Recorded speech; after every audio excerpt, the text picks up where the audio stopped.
Nakatutok pa rin kayo sa SONA 2025 special coverage ng Inquirer.net. Alamin naman natin ang mga saloobin at mga inaasahan ng mga netizens para sa SONA ngayong taon. At makakasama natin dito sa studio ang head ng Inquirer.net data team, si Monica Bailon Solideo. Magandang araw, Monica. Good morning, Neil and Jackie. So, dito na naman ako, no? Bumalik na naman ako para mag-dissect ng data para sa inyo ngayong araw ng 2025 State of the Nation Address ng ating Pangulo. No? Tinignan natin ang mga sinasabi, ang mga usap-usapan na sa social media page ng Inquirer.net, pati na sa ating Freedom Wall, sa ating SONA page ng Inquirer.net. At para mabigyan konteksto kung ano ba ang volume kung tungkol saan ba ang mga komento na ito, ay kinategorize natin sila, no? According sa concerns nila. At nilagyan din natin ng sentiment scoring kung positive ba, negative ba, because most of them are actually giving actual scores to the president. Actual rating of his performance on his 4th State of the Nation address. So, tinignan natin. At makita nyo dito sa ating data, karamihan ay about his overall performance for the past years na nagsisilbi siya bilang presidente ng ating bansa.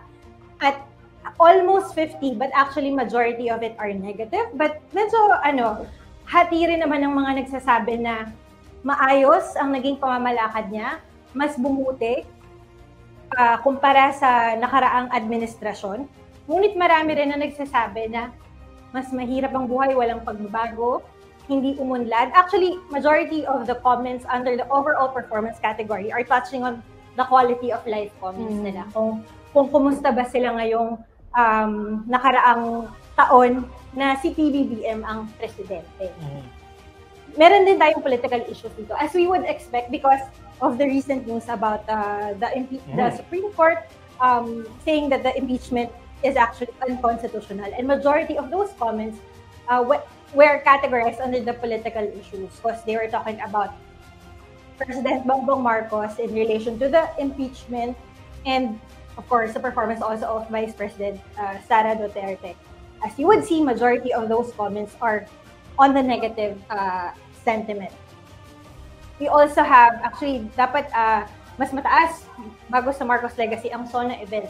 Dahil karamihan ng mga negative na comments sa overall sample na atin tinignan ay galit sa event na ito. Parang para saan ito? Bakit may ganito? Ano ang ire-report? Nagkakos lang ito ng traffic at katatapos lang ng mga bagyo na kung saan karamihan sa ating mga citizens ay naapektuhan din talaga, 'di ba? Binaha, yung iba naging victims ng landslide and everything. So, they're saying, what is the use of this SONA? What are you gonna report since parang wala namang talagang nagbago? It's just causing traffic. Meron pa ngang nagsabi na in the past week, walang pasok ang mga bata ng buong linggo. And yet today, dahil ba may SONA, kaya pasok na ulit tayo, parang gano'n. Parang kino-compare nila kung ano yung, paano na-manage yung buong linggo na pag-ulan, pagbaha, tapos ngayon may SONA event. Meron ding mga nakikriticize na gastos lang ito.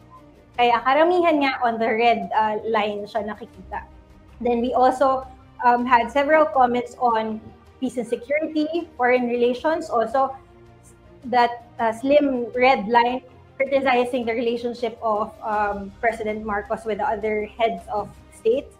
Corruption issues are still present sa mga usap-usapan sa social media at sa ating page. Climate issues in relation to the recent floodings. Then you have yung public services natin na mostly nakikita nyo yung pababang issues ay talagang negative din naman. Wala silang masyadong magandang masabi tungkol sa accessibility to public services presently. Mon, sorry, no? Curious lang ako doon sa climate issues, no? Although medyo mababa naman yung percentage na doon sa overall conversations happening, at least on the Inquirer community, no? Yes. So, ano yung usually sinasabi ng mga tao about those climate issues?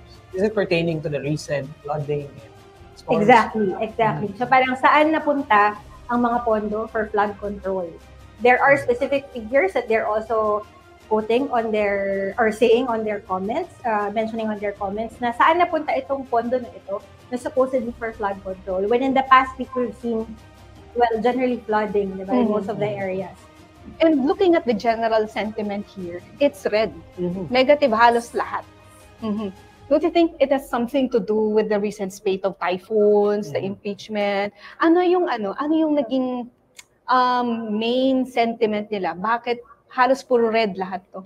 So, na-mention ko kanina, yung overall performance, also, majority of these, yung mga negative, touching on the quality of their lives. So, sari-sari niya, nandiyan na yung presyo ng mga bilihin, nandiyan na yung walang pagbabago na bumabaha pa rin after all of the like flood control efforts or parang allocation of budget for flood control. Nandito na rin halos lahat. Pero kaya natin siya nilagay sa overall performance kasi majority of them actually saying na ito talaga ang rating nila sa Pangulo. So nagbibigay talaga sila ng score based on these topics that or these concerns that they're raising, yung presyo ng bigas. Actually, meron pa dyan parang sa economy and fiscal policy yung national debt natin, yung pag-utang natin. Pero, and yet, this is where we are right now. So, ganun ang konteksto ng mga komento na nakikita natin ngayon sa ating social page in relation to SONA 2025. Meron din tayong mga, so as I mentioned, these are all coming from our pages, the comments that we received, because there's high engagement. I feel it's also important to contextualize them, not just say na, merong ganitong karaming sinasabi yung mga tao, pero tungkol saan mo sila. So outside of our page, we also tried to look at the posts of other public posts of other citizens or engaging on social media. So meron tayo dito pictures ng rally patungkol sa SONA. Baka state of no accomplishment ang sinasabi nila tungkol sa SONA. Pinapatungkulan din na si Presidente ang number 1 na disaster sa bansa. Although meron din naman tayong mga nakita na like genuinely asking for help. Like ito, inaasahan nila na matutukan pa ang mga biktima ng extrajudicial killings dito sa administrasyon na to. Galing sa, kumpara dun sa nakarang administrasyon, of course. As I mentioned, merong mga nagsasabi na SONA 2025 is a waste of taxpayers' money.